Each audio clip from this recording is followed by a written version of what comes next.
இரண்டாவதாக அஹ்லுஸ் சுன்னா வல் ஜமாஅ. அஹ்லுஸ் சுன்னா வல் ஜமாஅ என்ற இந்த பிரயோகமும் குர்ஆனிலும் கிடையாது, ஹதீஸிலும் கிடையாது. அஹ்லுஸ் சுன்னா வல் ஜமாஅ என்ற இந்த பிரயோகம் குர்ஆனிலும் இல்லை, ஹதீஸிலும் இல்லை. இப்படி அஹ்லுஸ் சுன்னா வல் ஜமாஅ என்று ரசூலுல்லாஹி அலைஹி வஸல்லம் அவர்களுடைய காலத்தில் குர்ஆன் ஹதீஸை பின்பற்றியவர்கள் எவ்வாறு அழைக்கப்பட்டார்கள்? முஸ்லிம்.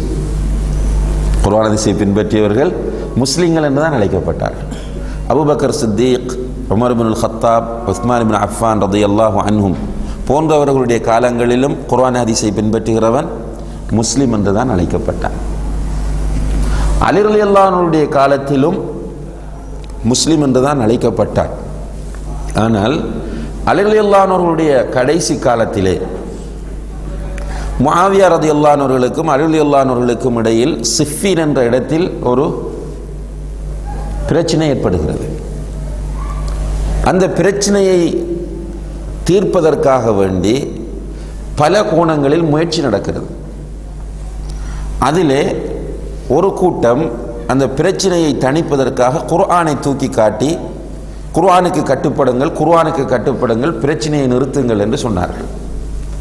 ஆனால் இது இஜ்திஹாதின் அடிப்படையில் ஏற்பட்ட ஒரு பிரச்சனை என்பதனால், இப்படி சும்மா எடுத்தெடுப்பில் குர்ஆனுக்கு கட்டுப்படுங்கள் என்று சொன்னதனால பிரச்சனை தணியவில்லை. எனவே ஒரு கூட்டம் என்ன செய்கிறார்கள்? அந்த குர்ஆனை தூக்கி காட்டி குர்ஆனுக்கு கட்டுப்படுங்கள் என்று சொன்னவர்கள் அலி ரலியல்லாஹு அன்ஹுவுடைய ஆட்சியிலிருந்து வெளியேறுகிறார்கள். அவர்களுக்கு பையத் செய்திருந்தவர்கள் தான் அவர்கள். ஆனால் அவர்கள் அங்கிருந்து அப்படியே வெளியேறுகிறார்கள். வெளியேறி முஆவியா ரலியல்லாஹு அன்ஹுவும் அலி ரலியல்லாஹு அன்ஹுவும் அவர்களை சார்ந்தவர்களும் குர்ஆனுக்கு கட்டுப்படவில்லை என்று பிரச்சாரம் செய்தார்கள். குர்ஆனுக்கு கட்டுப்படாதவன் யாரு? காஃபிர். குர்ஆனுக்கு கட்டுப்படாதவன் காஃபிர். எனவே அலியும் காஃபிர், முஆவியாவும் காஃபிர் என்று சொன்னார்கள். இவர்கள் வெளியேறி சென்றார்கள். வெளியேறி செல்றதுக்கு என்ன சொல்றார்? அப்படில இப்போ நீங்கள் எக்ஸிட் என்று அடிச்சிருக்கிறத வந்து மஹரஜ் என்று அடிச்சிருப்பாங்க. இப்போ ஹரஜ ஹுருஜ் நிஹாயின்னு சொல்லுவீங்க. இப்போ வெளியேறி சென்றால் அதுக்கு பேர் வந்து ஹரஜ என்று அரபில் சொல்லுது. வெளியேறியவனுக்கு ஹாரிஜ் என்று சொல்கிறது. இதிலிருந்து வந்து தான் ஹாரிஜிக்கு ப்ளூரல் ஹவாரிஜ். ஹாரிஜி ஹவாரிஜ். ஹவாரிஜ் என்று அவர்கள் அடையாளப்படுத்தப்பட்டார்கள். ஆனால் அவர்கள் ஹவாரிஜ் என்று சொல்லவில்லை. அவர்கள் அவங்களுக்கு வைத்த பேர் என்ன? முஹக்கிமாக்கள் என்று வச்சாங்க. முஹக்கிமா என்று சொன்னால் நாங்கள் தான் குர்ஆன் ஹதீஸை கொண்டு தீர்ப்பு வழங்குகிறவர்கள் அப்படின்னு சொன்னாங்க. ஆனால் அவங்கள வரலாறு ஹவாரிஜிகள் என்று அடையாளப்படுத்திச்சு. இவங்க போய் மக்கள் மத்தியில் என்ன பிரச்சாரம் செய்தார்கள் என்றால், நாங்கள் தான் சத்திய கொள்கையில் இருக்கிறோம் என்றார்கள். நாங்கள் தான் உண்மை முஸ்லீம்கள் என்று சொன்னார்கள். இந்த நேரத்தில் ஹவாரிஜிகளுக்கு எதிராக அலி ரலியல்லாஹு அன்ஹுவுடைய தரப்பிலிருந்து ஒரு குரூப் உருவாகுது. அந்த குரூப் என்ன சொல்றாங்க என்றால், நாங்கள் அலியினுடைய கூட்டத்தினர் என்று சொன்னாங்க. கூட்டத்துக்கு கட்சிக்கு அரபில் சொல்றது ஷியா.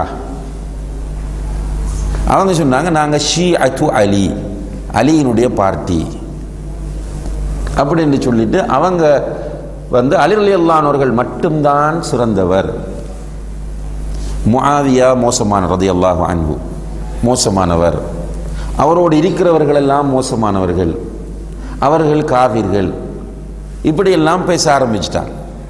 ஆரம்பித்து அலி ரலியல்லாஹு அன்ஹுவுக்கு இவர்களில் கடுமையான கடுப்பு வந்துச்சு. இந்த நாங்கள் அலிர ஷியான் என்னால் அவங்க கூடுதலாக கொஞ்சம் எக்ஸ்ட்ரீமாக போக ஆரம்பிச்சிட்டாங்க. எப்படி எக்ஸ்ட்ரீம் என்றால், அலி ரலியல்லாஹு அன்ஹுவுக்கு நிறைய சிறப்புகளை சொல்லிட்டு வந்து ஒரு கட்டத்தில் அல்லாஹுடைய சில பண்புகள் தன்மைகள் இவரிடம் இருக்கிறது என்று சொன்னாங்க. இப்போ அல்லாஹ்க்கு நிகராக கொண்டு வந்துட்டாங்க. கொண்டு வந்தால் அலி ரலியல்லாஹு கோவத்தில் என்ன சொன்னாங்கன்னா, இவங்களை போட்டு தீயிலிட்டு எரியுங்க, நெருப்பில் போட்டு கொளுத்துங்கன்னாங்க. உடனே சொன்னாங்க இவங்க அல்லாஹ்ன்றது எங்களுக்கு கன்ஃபார்ம் ஆயிட்டுனாங்க. ஏன்? தீயினால் வேதனை செய்பவன் யாரு? அல்லாஹ் தான். எனவே இவர் தீயினால் கொளுத்த சொல்கிறார், இவர் தான் அல்லாஹ்ன்னு சொல்ல ஆரம்பிச்சிட்டாங்க. இந்த அளவுக்கு வந்தாங்க ஷியாக்கள். அவங்க என்ன சொன்னாங்கன்னா, நாங்கள் தான் உண்மை முஸ்லீம்களை. நாங்கள் இப்போ ஹவாரிஜிகள் என்ன சொல்கிறாங்க? நாங்கள் தான் உண்மை முஸ்லீம்னு சொல்கிறாங்க. ஷியாக்கள் நாங்கள் தான் உண்மை முஸ்லீம்னு சொல்கிறாங்க. இந்த நேரத்தில் உண்மை முஸ்லீம்கள் தங்களை அடையாளப்படுத்த வேண்டிய ஒரு தேவை வந்தது. அவங்க குர்ஆன் இந்த ஹதீஸில் உள்ள பல வாசகங்களை அடிப்படையாக வைத்து தங்களை அஹ்லு சுன்னா வல் ஜமாஅ என்று அழைத்து கொண்டார்கள். இதுதான் சத்திய கொள்கையை பின்பற்றியவர்கள் தங்களுக்கு இட்டுக்கொண்ட முதலாவது பெயர். அதற்கு முன்னாடி எல்லோரும் முஸ்லீம் தான் இருந்தாங்க. ஒரு நிர்பந்தம் வருது. இந்த நிர்பந்தத்தின் போது தான் இந்த நிலை உருவாகிறது. இமாம் இப்னு கதீர் ரஹ்மத்துல்லாஹி அவர்கள் சூரத் ஆல இம்ரானுடைய 103வது வசனமா யௌம தபியது வுஜூஹ் வ தஸ்வது வுஜூஹ் என்ற வரக்கூடிய இடம், அந்த மறுமையிலே சில முகங்கள் பிரகாசமாக இருக்கும், சில முகங்கள் கருத்து போயிருக்கும். சில முகங்கள் அப்படி வெள்ளை வெள்ளையர் என்று பிரகாசமாக இருக்கும், சில முகங்கள் கருத்து போய் கண்ணங்கரையர் என்று இருக்கும் என்று அல்லாஹ் தஆலா சொல்றான். அந்த வசனத்துக்கு தஃப்சீர் செய்யும் போது இப்னு அப்பாஸ் ரலியல்லாஹு அன்ஹு அவர்கள் சொல்கிறார்கள், தபியது வுஜூஹி அஹ்லி சுன்னா, தபியது வுஜூஹி அஹ்லி சுன்னா, அஹ்லு சுன்னாவை சேர்ந்தவர்களுடைய முகம் பிரகாசமாக இருக்கும் என்று சொல்றாங்க. அப்போ சஹாபாக்களில் இப்னு அப்பாஸ் ரலியல்லாஹு அன்ஹு அவர்கள் அஹ்லு சுன்னா என்ற வார்த்தையை பயன்படுத்தி இருக்கிறார்கள். இப்போ அஹ்லு சுன்னா வல் ஜமாஅ என்பது எங்கிருந்து எடுக்கப்பட்டது என்று கேட்டால், ரசூலுல்லாஹி அலைஹி வஸல்லம் அவர்கள் ஒரு நாள் ஒரு உருக்கமான உரையாற்றுகிறார்கள்.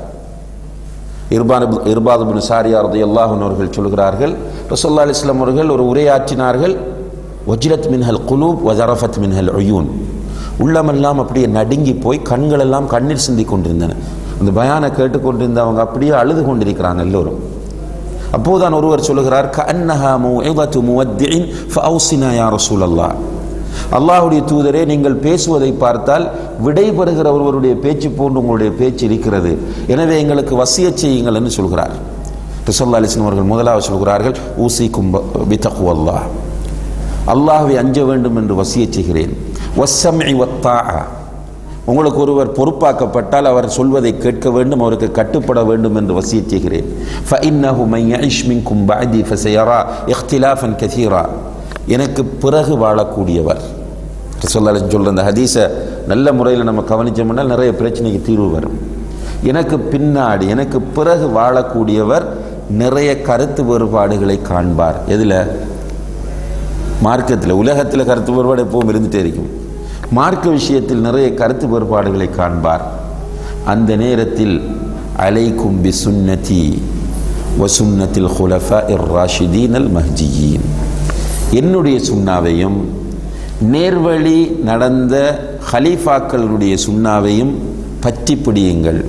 அலைக்கும், அதை இன்னும் வலியுறுத்தி சொல்கிறார்கள், அப்து அலைஹா பின் நவாஜித், உங்களுடைய கடைவாய்ப்பற்களால் கடித்து பிடியுங்கள் என்கிறார்கள்.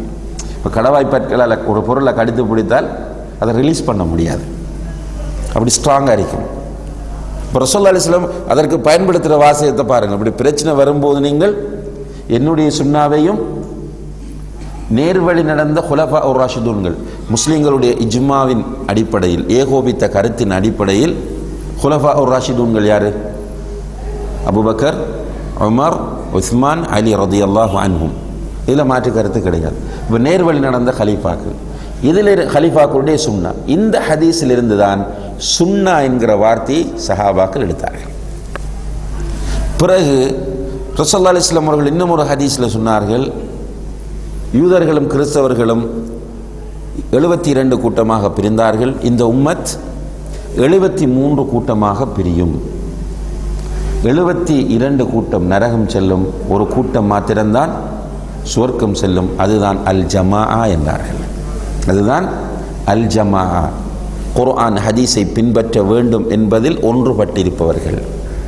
இப்போ இந்த 2 ஹதீஸில் இருந்தும், அதில் முன்னால் சொன்ன ஹதீஸில் இருந்து சுன்னா என்ற சொல்லையும் இந்த ஹதீஸில் இருந்து ஜமாஆ என்பதையும் எடுத்து அவர்கள் தங்களை அஹ்லு சுன்னா வல் ஜமாஆ என்று அழைத்து கொண்டார்கள். இப்போ அஹ்லு சுன்னா வல் ஜமாஆ என்போர் யார் என்று கேட்டால் நம்ம என்ன பதில் சொல்கிறது? சஹாபாக்கள் எந்த கொள்கையில் இருந்தார்களோ, சஹாபாக்கள் எந்த கொள்கையில் இருந்தார்களோ அந்த கொள்கையில் உலகம் அழியும் வரைக்கும் இருக்கிறவர்கள் அஹ்லு சுன்னா வல் ஜமாஆ. இதில் குழப்பிக்கொள்ளக்கூடாது. இந்த சுன்னத் ஜமாத்தினோட ஒரு கூட்டம் வந்திருக்கு புதுசாக, அவர்கள் இதற்கு எந்த சம்பந்தமும் இல்லாதவர்கள். அவர்களை இமாம் இப்னு அப்பாஸ் ரலியல்லாஹு அன்ஹு சொல்லும்போது அஹ்லுல் பித்அ வல் அஹ்வா என்று சொல்கிறார். பித்அத்வாதிகள் மனோ இச்சையை பின்பற்றுகிறவர்கள். இந்த அவங்களுக்கு சஹாபாக்களுடைய முன்மாதிரி கிடையாது, அதே போன்று குர்ஆன் ஹதீஸ் முன்மாதிரி கிடையாது. அவர்களுக்குரிய அடிப்படை என்ன, இன்ஷா அல்லாஹ் நாளைய நம்முடைய வகுப்பில் அகீதாவை எங்கிருந்து பெற வேண்டும் என்ற தலைப்பில் நம்ம விரிவாக பார்க்க இருக்கிறோம். அவங்க என்ன சொல்கிறாங்கன்னு சொன்னால் கஷ்ஃபு, மனாமு, இல்ஹாம் இதெல்லாம் இந்த அகீதாவை பெறக்கூடிய வழிகள் என்று சொல்லுவாங்க. சொல்லிவிட்டு அவங்களுக்கு பேர் வச்சிருக்கிறாங்க அஹ்லு சுன்னா வல் ஜமா, சுருக்கமாக சுன்னத் ஜமாத் என்று சொல்லிக் கொள்ளுவாங்க. இதல்ல, அஹ்லு சுன்னா வல் ஜமா என்போர் சஹீஹான ஹதீஸ்களையும் குர்ஆனையும் சஹீஹான ஹதீஸ்களையும் பின்பற்றக்கூடியவர்கள். இந்த இரண்டையும் சஹாபா பெருமக்கள் எப்படி புரிந்து கொண்டார்களோ அந்த அடிப்படையில் புரிந்து கொள்ளக்கூடியவர்கள் தான் அஹ்லு சுன்னா வல் ஜமா. உலகம் அழியும் வரைக்கும் இன்ஷா அல்லாஹ் இவர்கள் இருந்து கொண்டே இருப்பார்கள். ரசூலுல்லாஹி அலைஹி வஸல்லம் அவர்கள் சொன்னார்கள், லன் தஸாலு, ஒரு ரிவாயத்தில், இன்னொரு ரிவாயத்தில் லா தஸாலு தாயிஃபத்தும் மின் உம்மத்தி ظاهرين على الحق منصورين. என்னுடைய சமுதாயத்தில் ஒரு கூட்டம் சத்தியத்தில் இருந்து கொண்டே இருக்கும், அவர்களுக்கு அல்லாஹ்வுடைய புறத்திலிருந்து உதவி கிடைக்கும். உலகம் அழியும் வரைக்கும் அஹ்லு சுன்னா வல் ஜமா இருப்பார்கள்.